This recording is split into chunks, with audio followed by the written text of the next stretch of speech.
एकता हत्याकांड में पुलिस द्वारा बचाई गई थ्योरी अब फंसती ही जा रही है। पुलिस का दावा है कि हत्यारोपी ने एकता की हत्या कर शव डीएम कंपाउंड में गाड़ दिया था। जो वहाँ इस समय हम उसी स्थल पर हैं।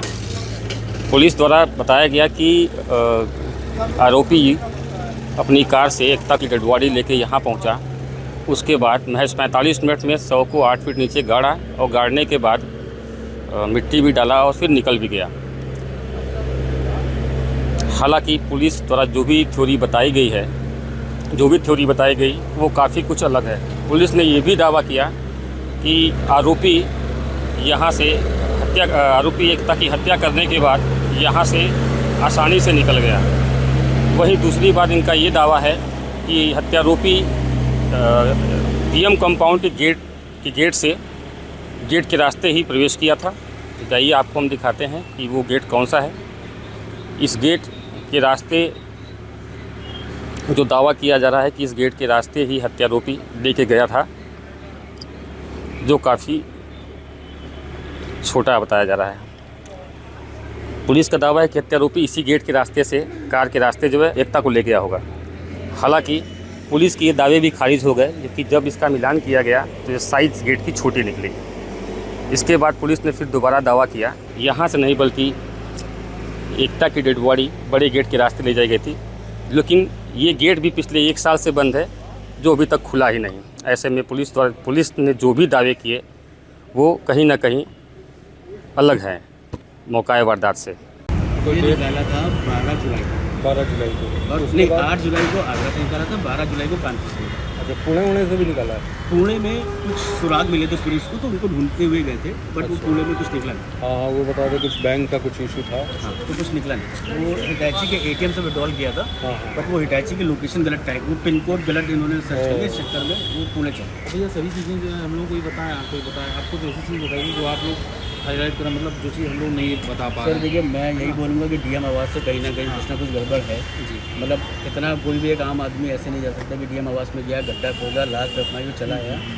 कहीं ना कहीं लोग मिले जुले हैं और इस चीज़ को मुझे लगता है कि आगे तक देखना। पुलिस का कहना है कि परिवार हमारी जांच से संतुष्ट है, क्योंकि हम उनको 1 हफ्ते से लेकर टहल रहे हैं। हाँ, लेकिन देखिए मैं इसके लिए डिनाई नहीं करूँगा, क्योंकि हम इतना ज़्यादा एडमेंट थे ढूंढने को लेकर, तो वो हमारे साथी थे, हमने ढूंढा भी, साथ में रहे। लेकिन जहाँ पर मिली है बॉडी वो गलत जगह है। कि मतलब डीएम ऑफिस में अगर मिल रही है तो उसमें आप समझ लो कि मतलब अगर डीएम अगर मैं बात करूँ शहर का सबसे बड़ा आदमी, हाँ, वो वहीं भी अगर मिल रही है तो कोई भी सेफ नहीं है। पुलिस के अलावा भी आप लोगों ने क्या क्या प्रयास किए? आपने बीच में एक प्रेस कॉन्फ्रेंस भी करी थी। हमने प्रेस कॉन्फ्रेंस बीच में एक प्रेस कॉन्फ्रेंस 3-4 दिन बाद करी थी कि पुलिस हमारा सहयोग नहीं। फिर सीएम पे भी हम लोग गए थे, सीएम से मिले, सीएम से मुलाकात हुई थी। हम लोग दरबार में गए थे, वहाँ पर लेटर दिया था, वहाँ से कंफर्मेशन कॉल की थी, लेकिन कुछ काम नहीं हुआ।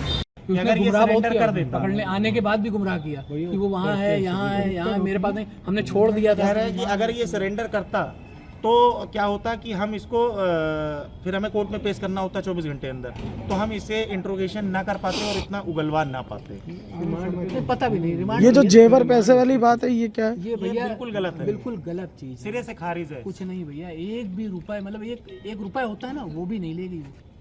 कुछ नहीं भैया, जब उसका मन सही नहीं है किसी की, तो कहाँ, वो तो नॉर्मल जिम गई थी, एक लोअर टी शर्ट और में जूता पहन के वो भागने की प्लानिंग कर, वो भी सुबह 5:30 बजे। तो वो जो FIR में जो पॉइंट डाला गया भैया, वो क्या था वो बता दूं मैं, कि वो जो उन्होंने कान में पहने हुए थे, बस उस जेवरात का जिक्र था। ये नहीं कि हार और लाखों रुपए, और ये वो कुछ है ही नहीं, तो ले कहाँ जाएगी वो लाखों रुपए। और लिखाने की वजह क्या रही, मतलब कि प्रेशर बना के भैया उसमें वो ये लिखा है कि जेवरात लेके, मतलब जेवरात जो पहने थी उसका बखान किया गया था, ना कि ये कि लिखाया स्पेशली कुछ भी नहीं लिखा उसमें कि वो घर से लेके गई, ऐसा कुछ नहीं था। जो वो पहने थी उसका जिक्र किया गया था, मगर उसको जो है उनसे बात भी करी थी हमारे आपके उसमें प्रेस में कि भैया ये गलत चीज़ आपने छाप दी उसमें उठा के, पैसे का तो कोई मतलब ही नहीं था वो।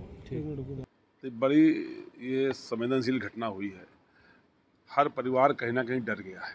जिस पर आप भरोसा करते हैं वही अगर भरोसा तोड़े, और जिनसे उम्मीद करी जाती है कि हमारी मदद करेंगे वो तंत्र ही हमारी मदद ना करे, तो ऐसे में भरोसा टूटता है। ये घटना किसी भी परिवारिक व्यक्ति को अंदर तक हिला देने वाली है। जब पहले दिन ये गुमशुदगी हुई थी, तभी परिवार ने आशंका व्यक्त करी थी कि अनहोनी हो गई।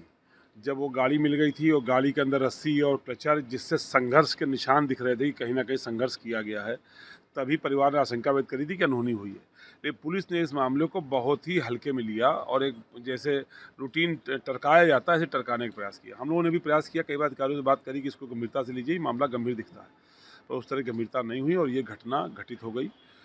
हम समझते हैं ये घटना की जो स्टोरी अभी तक आई है, जो कहानी अब तक बताई गई है मीडिया के माध्यम से, अधिकारियों के माध्यम से, वो अभी हम लोगों को भी पूरे तरीके से हजम नहीं हो रही, ना परिवार को हजम हो रही।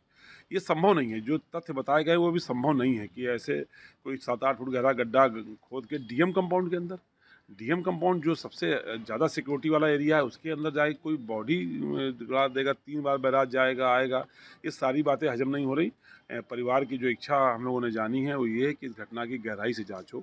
ये सही है, जो नुकसान उनका हो चुका है वो तो वापस नहीं आ सकता, पर उनकी ये भी इच्छा है कि इस तरह नुकसान किसी और का ना हो, तो कड़ी कार्रवाई, कड़ी सज़ा होनी चाहिए ताकि इस तरह की घटना रिपीट ना हो।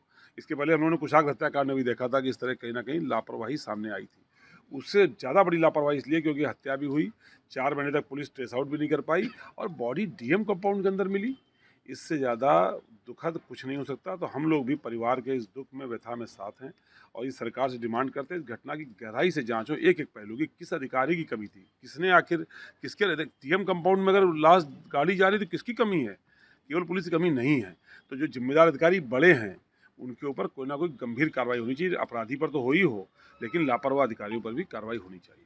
प्रसंग था वो तो अपराधी बोल रहा है, ये बात प्रशासन से, प्रशासन आगे फॉरवर्ड कर रहा है। तो कहानी है, कोई मतलब नहीं, ये कहानी देखिए, हम देखिए प्रेम साक्ष्य प्रसंग पे होता है बात ना भैया, करना चाहते हैं, तो जो हम भी कहते चीजें हैं आप साक्ष्य पे बात सेम करिए, डे सबूत दीजिए। आदमी मारता नहीं है, या हम कहते हैं सेम डे में नहीं मारा होगा, अगले दिन मारा होगा उसने, सेम डे मारता नहीं। प्रेम प्रसंग होता है ना तो आदमी कहीं ना कहीं पैचअप करके चलता रहता है, वो मारता थोड़ी ना आदमी कि मार के उसको जो है डीएम आवास के अंदर गाड़ दिया। अपन लोगों ने इनको जांच के दौरान क्या क्या दे दिया था? एक तो बैंक की डिटेल दी थी, कहाँ से एटीएम से मतलब एटीएम से कब किस डेट में पैसा निकला है वो हमने बताया, और इसके अलावा और क्या चीज़ें बताई थी। 4 महीनों में क्या क्या सहयोग किया? हमने एक तो बैंक वाला ही मैक्सिमम रहा है, बैंक वाला ही हम लोग का था सर जी। बाकी तो देखिए जो हम बताते जाते थे वो ये अपने स्तर पे, क्योंकि देखिए अब मान लीजिए कहीं दिखा या हम लोग को कहीं पता चला तो हमने इनसे कहा तो इन्होंने उस चीज़ को करा वेरीफाई। जैसे इंस्टाग्राम भी उसकी हम देखते रहते थे, कुछ चीज़ें लगती थी हमें तो वो दे देते थे, मतलब जो हम लोग को जो अपने एंड पे कर सकते थे वो कर रहे थे, वो दे रहे थे। एफर्ट से जो हुआ वो आपने बाकी उन्होंने जो अपने इन लोगों ने जो पकड़ा आपके इनपुट पे ही पकड़ा है? नहीं आपने हम ये नहीं कहेंगे पकड़ा है मैडम ज्वेलरी पैसा कुछ नहीं लेके पकड़ा है। पकड़ा है, वो तो एड्रेस बता तो रहे थे कहाँ पकड़ा है। वो नहीं, आगरा उसकी सिस्टर कह रही थी ना कि उसने कहा कि मैं 1 हफ्ते पहले जाके सरेंडर नहीं कुछ नहीं, नहीं। पेपर में उसमें शायद दैनिक भास्कर नहीं, भैया एक चीज़ बता दें। विपिन ने डाला है, उन्होंने ये नहीं बताया कितनी देर किससे बात, और दूसरा उन्होंने ये भी नहीं बताया कि फोन उसका आता था या इधर से किया जाता था। उन्होंने सिर्फ इतना बताया कि 6 महीने में 60 घंटे की डिटेल निकली, एवरेज अगर बात करें महीने में 10 घंटे। दोनों लोग बात करते थे, बस दोनों लोगों की बात की भाई हम ही लोग फॉलो कर रहे कॉमन सी थे। बात है, कोई इंस्ट्रक्टर है, अब डाइट बताएगा, सारी पूरा महिला, कुछ करेगा। सारे बंदों का वहाँ पे उनके पास नंबर था, है ना। उसके अब जैसे क्या है कि एक महिला की आप बता देते हैं, ये इन्हीं के साथ जिम करती थी, वो तो दलिया तक ले जाती थी, फोन करती थी, सर क्या ले आए, सर आपके लिए क्या नाश्ता ले आए, सर ये ले आए, वो ले आए। आभा जी भी थी, कई एक लेडीजें थी वहाँ, किसका हम नाम नहीं ले सकते किसी का, बहुत हम जानते भी नहीं बहुतों को, तो बहुत सी थी, कोई बनाना ले आ रहा है, कोई कुछ ले आ रहा है, कोई फ्रूट ले आ रहा है, वो पूछता था फ़ोन करके, और सबके नंबर थे उनके पास, 3 नंबर रखता था वो, 3 नंबर था, और बहुत बड़ा अय्याश टाइप को तो था ही। क्योंकि आप अगर उसकी जिस हिसाब से प्रशासन ने देखोगे बताया, ना, उन्होंने देखा अगर कि आप कॉल उसकी में फेसबुक रीड करोगे, मैक्सिमम वो महिलाओं से ही बात करता था। महिलाओं से ही, और थोड़ा चुप्पा टाइप का था बिल्कुल। आपसे तो आपकी बात ले लेगा, अपनी बात नहीं है वो बताएगा। एक हमारा थोड़ा सा एक पर्सनली आप लोगों से रिक्वेस्ट है कि ये जो भी अनर्गल बातें चल रही हैं, अगर आप ये वीडियो YouTube पर देख रहे हैं तो हमारे चैनल को सब्सक्राइब करें और बेल आइकन को दबाना ना भूलें। अगर आप Facebook पर ये वीडियो देख रहे हैं तो हमारे पेज को लाइक करें।